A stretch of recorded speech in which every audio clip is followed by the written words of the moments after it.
कि मंदिर से जाते समय नंदी के कानों में, बहुत सुंदर प्रश्न है आपके, बहुत भाव से और आनंद से आपने करा, और जनमानस के कल्याण के प्रश्न है ये, केवल आपके लिए नहीं है, ये सबके लिए इतने जोरदार प्रश्न है। जो गलती भी करते होंगे तो उसको सुधार सकते।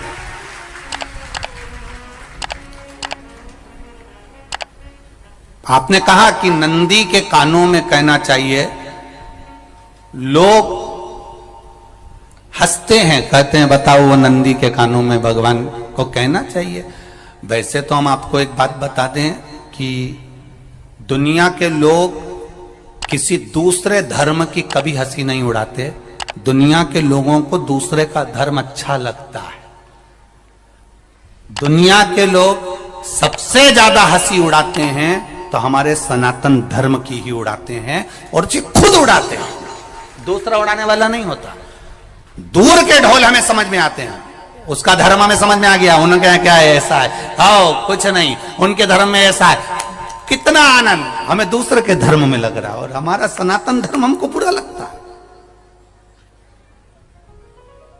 हमारे सनातन धर्म हमें बुरा लगने लगा। अरे भाई,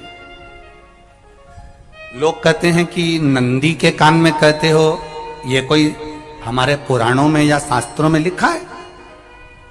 भगवती बहन साहू, आपको धन्यवाद देना चाहूंगा और एक बात कहना चाहूंगा, जितनी भी शिव महापुराण के अंतर्गत चाहे उपाय जो बताए जाते हैं कि बेलपत्री ऐसे चढ़ाना, काली मिर्च ऐसे चढ़ाना, चावल ऐसे चढ़ाना, धतूरा का क्या महत्व है, शमी के पत्ते का क्या महत्व है, बेलपत्री के पत्ते का क्या महत्व है, ये जितनी भी बातें बताई जाती हैं ये सब पुराण के अंतर्गत से बताई जाती है।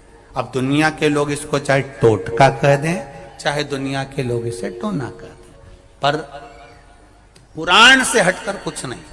और आप लोगों को अगर बोला है कि नंदी के कान में कहकर भगवान शंकर के मन में बात पहुंचे, तो ये क्यों कहा, तो ये भी हमारी शिव महापुराण में लिखा है, जलंधर के चरित्र में।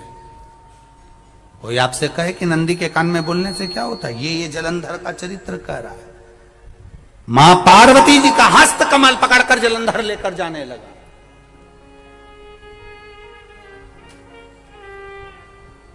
वृंदा का पति लेकर जा रहा। वृंदा तो भगवान की भक्ति में लीन रहती थी, उसको तो जलंधर को सबसे ज्यादा तकलीफ थी नारायण से, पर शिव के पास आ गया, क्योंकि ईर्षा प्रवृत्ति अभी कथा में कहा कोई कोई ऐसा होता है।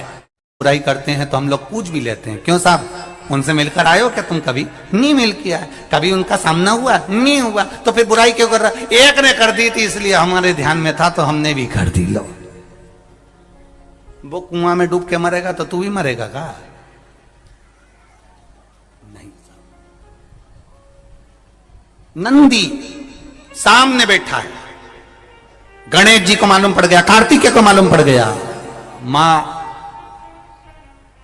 पार्वती जी का हस्त कमल जलंधर ने पकड़ लिया और लेकर चला। मालूम पड़ गया, तब नहीं रहा गया। गणेश जी को क्रोध आ गया और गणेश जी महाराज आए, शिव जी को जगाने लगे, पिताजी पिताजी पिताजी कर कर जगाया, उठो पिताजी, पिताजी उठिए, पिताजी जागिए, पिता को जगा रहे हैं। भगवान शंकर नहीं उठे, तप में लीन थे। क्या करें हम? जलंधर के पास में इतना बल है, इतना बल है, और पिता की आज्ञा नहीं होगी तो हम कैसे मार देंगे इसको? मारने को तो हम मार दें। मां ने आज्ञा करी थी कि जलंधर उसको तारकासुर को मार दो, तो कार्तिकेय ने तारकासुर को मार दिया। शिव जी की आज्ञा नहीं तो हम इसको कैसे मारें? क्या करें? सब कुछ गणेश जी ने देख लिया, शंकर जी के ऊपर बहुत बहुत बहुत बहुत प्रार्थना कर कर देख ली, पर शंकर